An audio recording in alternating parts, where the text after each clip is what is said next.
जय हिंद दोस्तों, कैसे हैं आप लोग। आई होप आप सब अच्छे होंगे।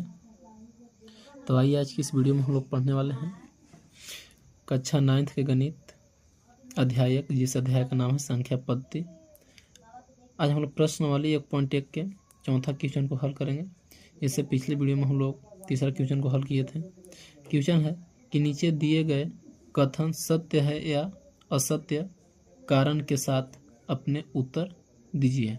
ठीक है, यहाँ पर कुछ कथन दिया हुआ है और इसमें उत्तर को सत्य या असत्य के रूप में लिखना है। ठीक है, कह रहा है कि प्रत्येक प्राकृत संख्या एक पूर्ण संख्या होती है।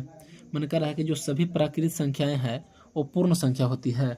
तो हम यहाँ पर लिखेंगे कि हाँ सत्य है, तो हमको हाँ या नहीं लिखना है, सत्य और असत्य लिखना है। ठीक है, तो हम लिखेंगे कि सत्य है। क्या लिखेंगे?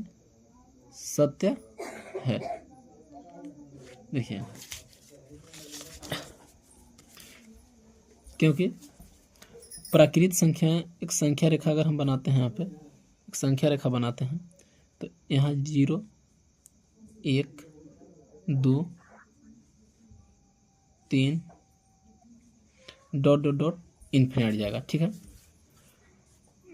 प्राकृत संख्या किसे कहते हैं? तो हम लोग गिनती की संख्या को प्राकृत संख्या कहते हैं। किसे कहते हैं? प्राकृत संख्या। गिनती की संख्या को हम लोग क्या कहते हैं?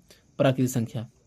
और पूर्ण संख्या कहते हैं गिनती की संख्या में 0 सम्मिलित करने से पूर्ण संख्या बनती है। तो 0, 1, 2, 3 मैंने सभी प्राकृत संख्या हो जाएगा, 0 भी हो जाएगा। तो अब कह रहा है कि प्रत्येक प्राकृत संख्या एक पूर्ण संख्या होती है। मतलब जितना भी प्राकृत संख्या है वो पूर्ण संख्या होती है। तो कहेंगे कि हाँ, कहा कि देखिए सभी प्राकृत संख्या पूर्ण संख्या में आती है। ठीक है, तो इसलिए हम यहाँ पर लिख सकते हैं कि हाँ। तो अब यहाँ पर कारण लिखना है, तो हम यहाँ पर लिखेंगे हाँ, क्योंकि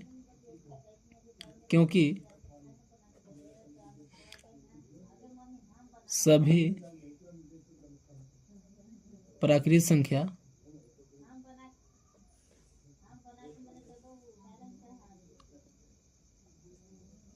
पूर्ण संख्या में आते हैं।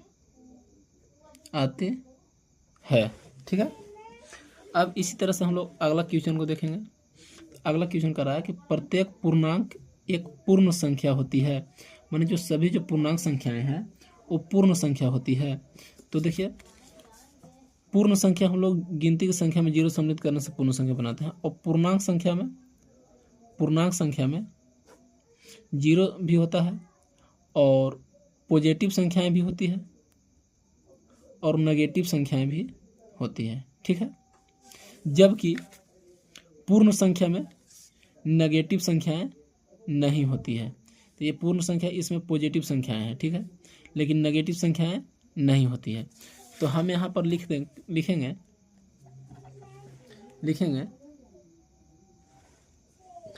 कि असत्य है। क्या लिखेंगे? असत्य है, क्योंकि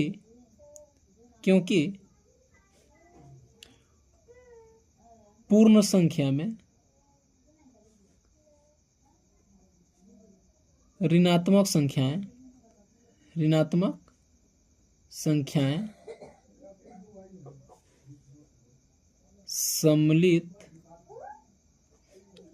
नहीं है। ठीक है, अब हम अगला क्वेश्चन को देखेंगे। तो कह रहा है कि प्रत्येक परिमेय संख्याएं पूर्ण संख्या होती है। माने जितना भी परिमेय संख्या है, तो परिमेय संख्या हम लोग किसे कहते हैं? जिसे हम P/Q के रूप में लिखते हैं। परिमेय संख्या को P/Q के रूप में लिख सकते हैं, यानी कि 2/3, 5/6 ऐसे करके लिख सकते हैं। अब जबकि पूर्ण संख्या जो है सब बाटा के रूप में लिख सकते हैं, लेकिन उसमें दशमलव संख्या नहीं होती है। पूर्ण संख्या में दशमलव संख्याएं नहीं होती है। पूर्ण संख्या इसमें दशमलव वाला संख्या नहीं है। ठीक है, अगर मान के चलिए हम यहाँ पर रखते हैं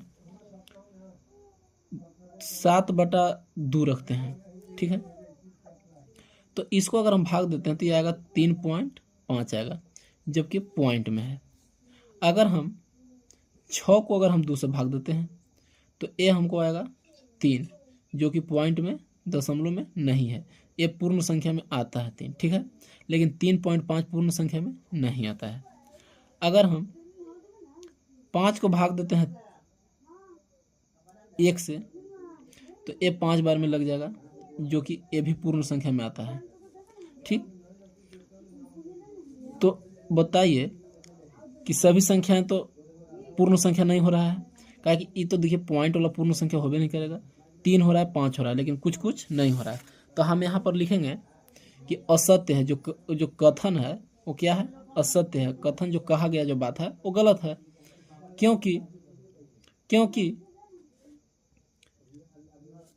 क्योंकि सभी परिमेय संख्याएं